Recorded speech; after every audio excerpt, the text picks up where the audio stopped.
சென்னை மக்கள் கண்களில் ஆனந்த கண்ணீர் மட்டுமே வரும் என்று அமைச்சர் சேகர் பாபுவிற்கு தான் பன்னீர் சோடா வாங்கி அனுப்புகிறேன், நன்றாக அவரது வாயை கொப்பளிக்கட்டும் என பாஜக மாநில தலைவர் அண்ணாமலை கடுமையாக தாக்கி பேசியுள்ளார். சிங்கார சென்னைன்னு சொல்லி சிங்கிங் சென்னை பண்ணி வச்சிருக்கிறான்.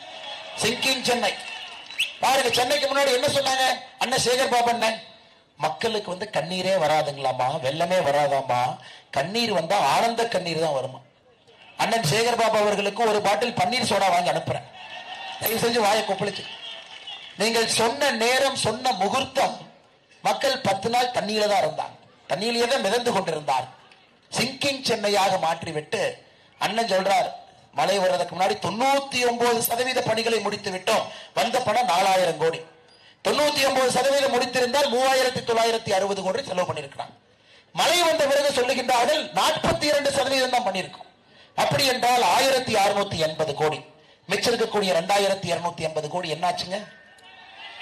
கூவத்தை சுத்தம் பண்ண மாதிரி. கூவத்தை எப்படி சுத்தம் பண்ணாங்களோ இன்னைக்கு தமிழிசைக்கா கேள்வி கேட்பாங்க, கூவத்தை பத்தி கேட்பாங்கன்னு புது மாடல் அடையார் ஆத்த சுத்தப்படுத்துறாங்களாமா. அப்பா கூவம் ஆத்த சுத்தப்படுத்தின பையன் இன்னைக்கு அடையாறார். இந்தியாவில் எங்கேயும் இல்லாத அநியாயம். போன ஆண்டு சுத்தப்படுத்துவதற்கு 1500 கோடி, இந்த ஆண்டு சுத்தப்படுத்துவதற்கு மறுபடியும் 1500 கோடி.